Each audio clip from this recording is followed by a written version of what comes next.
Wish you well. Okay, to our next story. You know, the lingering feud between the federal government and the Academic Staff Union of Universities, or ASUU, may soon be resolved. Arrangements to finalize the proposed 40% salary increase for the academic staff have been concluded. Now, the exercise, we can tell you, is fixed for Wednesday, 14th January at the TED Fund Conference Hall in the capital city, Abuja. The arrangement signing, the agreement signing, I should say, represents a critical milestone in promoting industrial harmony within the university system, improving teaching and learning conditions. So under the agreed framework, professors are to retire at the age of 70 with pensions equivalent to their full annual salaries. Other agreed terms include the revamped funding model for universities and allocations for research, library, laboratories, equipment, and staff development. Wally, it can only get better.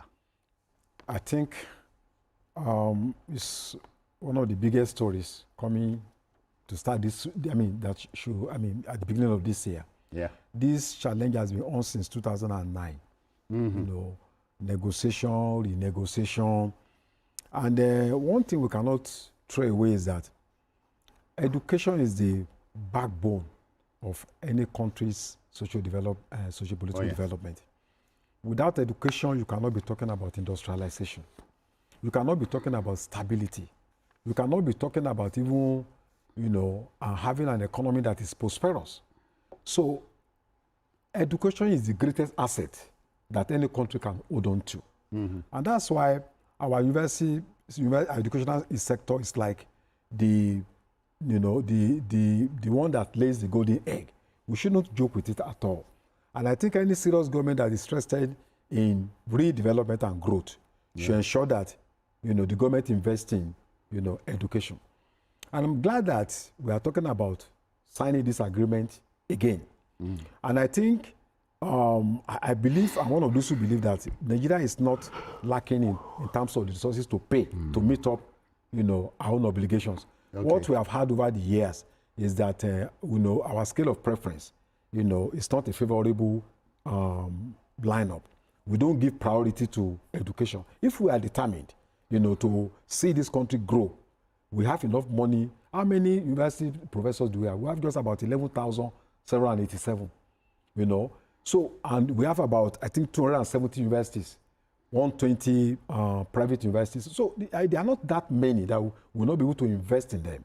And I believe that if you can focus on education, there's going to be chain impact, you know, social development, economic development, agricultural development, research, and so many other gamut of human development. So I hope that after signing this agreement on Wednesday, both parties will live up to its own side of the bargain. Because it's one thing for us to sign an agreement, it's another thing for us to enforce the agreement. So I hope that after the Wednesday historic milestone, you know, the government will meet its own part of that bargain and live up to expectation. If you can invest and develop our universities, everybody, you know, will benefit from that kind of investment. Many, many years ago, there used to be a billboard as you leave Victoria Island to come to the mainland. You see, on the billboard, it was written, the man who does not read has no advantage over the man who cannot read. Absolutely. So if we have a government that says, bam, here we go. Education. That's it. That's it. Because we couldn't agree less with him. Yeah, you know, on so many occasions, we have discussed the matter of ASUU. We are products of public universities, but the state of public universities in our country today is really appalling. Oh, yeah. I remember when somebody posted a video from the University of Nigeria. I think they are hostels for such a terrible thing. Then one of our colleagues here was doing a course at Unilag. He also posted a video. It was difficult to choose between the two prominent universities, the two very famous universities in our country, first generation universities. Okay. Which one was the worst or worse in terms of the state of the hostels? You know, I felt really bad because it was not that bad when I went to school. The universities are so poorly funded. In 2009, when the agreement was reached, agreement that successive governments have failed to honor, it was agreed that there will be a fund that will help freshen up infrastructure, a fund that will help freshen up infrastructure in the universities, because the state of infrastructure was a concern. That was difficult for government. It was difficult for government to find the money to do that. So they were kind of pushing the can down the road. Every government will come, will not do anything significant, they will leave. And ASUU kept going on strike. Look at the matter of disenrolling academic staff. Okay. Yes, from a payment platform that was clearly not designed for the university system. The IPPIS. Yes. And you told them to come up with their own payment platform. They came up with UTAS, but you refused to. Government set up committees. The Musalin Jibrin Committee, the Neme Briggs Committee. Yeah. Those committees suggested the way to go and all that. Government did not honor its obligation, which was to implement the report of those committees. But I recall that President Tinubu, during his campaigns, said he would not allow students to stay in the university beyond beyond their terminal dates. And one of the ways by which that can be achieved is this agreement that has been reached. Now, in the past, they will make promises, and ASUU was not convinced. ASUU said, no, we are not going to take that. So I was very happy that they stopped the last strike. After the warning strike, government decided to sit with them. I think this current minister deserves kudos. He may not talk frequently like some of the ministers before him. He and the Minister of Labor, they deserve kudos because they have shown that they just do not want this kind of constant strikes, the universities system to continue. And sorry, the minister you are talking about, Dr. Alausa. Yes. You know, because look, he said we are going to do this, and this is what we have seen them do.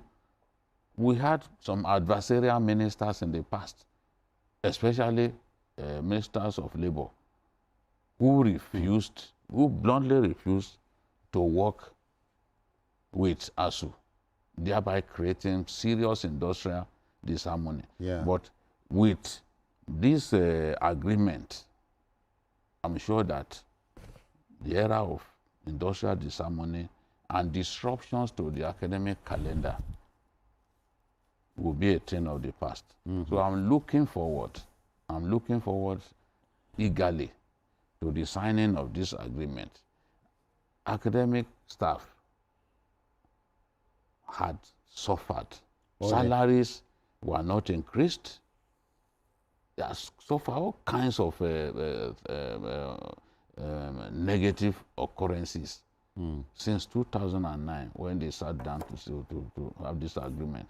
But with this agreement now, they are going to get 40% salary increase. The pension will go up to, and infrastructure. The leave allowance, that's even more. They've always, the end allowances, they've always fought for these end allowances.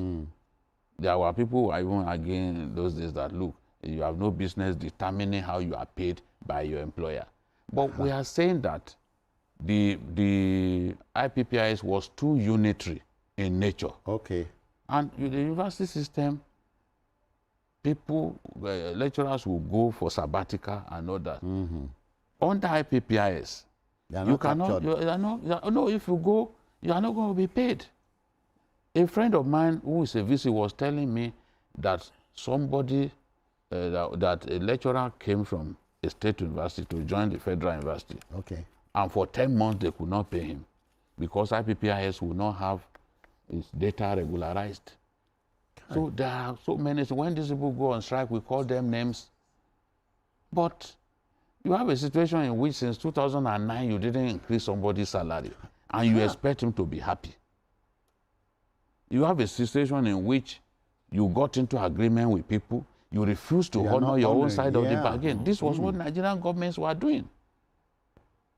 But thankfully now, we are coming to the end of recurrent strikes, which have set back our children. Somebody told me the story of that he wanted to, he got an opportunity to work somewhere. And they set an age ceiling at 27. He had just finished youth service and he was 28. He said he lost cumulatively through strikes about 2.5 years. Right. So if not for those strikes, he would have effectively been qualified for that job. But he lost the opportunity.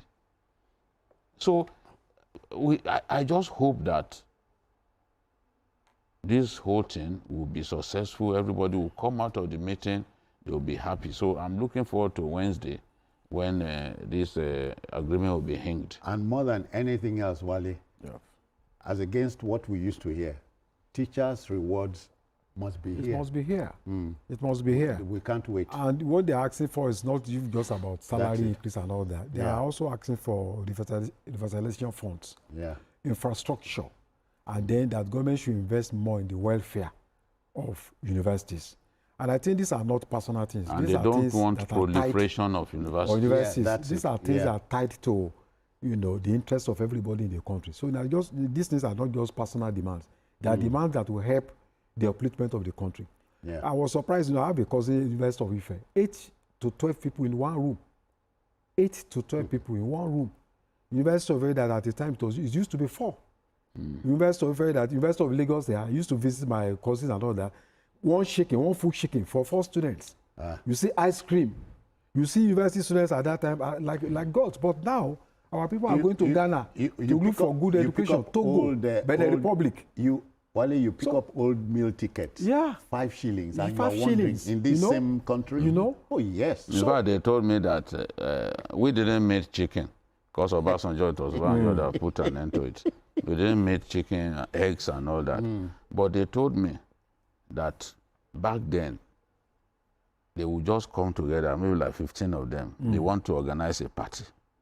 So they will harvest their chicken from the refectory and then put everything together. They will invite people from outside, their friends. The party is ready because you have chicken. So all you need to do is just buy the drinks. You add this group, the Kegites. And how much was it? 50, was it not? Kobo. 50 kobo. 50 kobo. You know, at that time in the Commonwealth, when you are talking about the 10 best universities, you take at least 2 from Nigeria. Oh, yeah. Now, when you are talking about 1,000 universities all over the world, hardly can you get one Nigerian university. Which is a crying shame. So it's not a good thing. And when you get some Nigerian universities, a good number of them are even private universities. Yeah. At that time, we didn't even have private universities. So sometimes, gentlemen, sometimes I tend to agree with late Professor Chinua Achebe. There was a country in this country. No, there was a great country. That is what he didn't say. There was a great country. There has always been a country. I think what he was trying to say has more to do with, because we have to be united to call ourselves a country. Yeah, that's it. So Nigeria has been fractured over the years. But this country used to be great. Yeah. And we saw Nigeria when it was great. There are stories that if I tell people about our country, for example, they will say I'm lying or you are exaggerating. No, no. Our last born, my mother's last born, saw it was cleaning my dad's wardrobe. Okay. And he saw, because my dad will insist that my mom should write down what she wants to buy in the market. You are buying 2 kilos of meat, you put everything down. It was that meticulous. Sometimes they'll be arguing over it. So he now saw what Mama wanted to buy. 2 kilos of meat. Back then in Ilorin, 2 kilos of meat for 11 naira. Yeah. He said, no, this can't be true. This can't be true. Wale, And that was even when things had begun to get bad. Yeah. It was around 1986. So. Yeah. you know, today we are talking about eggs. Eggs is for the rich. It's for the rich. Do you know a crate of eggs, 30 eggs, 8 naira see, in those this days. country? Yeah. In this country. And There was a time it was cheaper than that. And again, I cannot forget that I was in secondary school. I was in secondary school in River State, Ogoniland. My father would send postal orders. Yes, Yeah. yes. I would go to the post office, exchange them for Yeah. cash. Yeah. Yes. If you, Telegram. if you finish university at that time, you become a teacher. You get a 504. Oh, If you yes. finish NC, Yes. you get a Volkswagen as a teacher from the federal government. So the country used to be great. Things have really turned they- upside down. They But say memory is very it's not a unkind to hopeless an situation. old man. The first time I got on an aircraft, Yeah. a commercial airliner, was Ilorin to Kaduna. I paid 42 naira. you see, Now, this last December, the most dominant airline in Nigeria got people to pay as high as 750,000 Imagine. to go from Lagos to Asaba. It's not up to an hour. Lagos, Calabar, From 42 naira. Yeah. 37 42 naira. naira. So I have paid it. So Second base. second base, Jerry. Okay then. You know,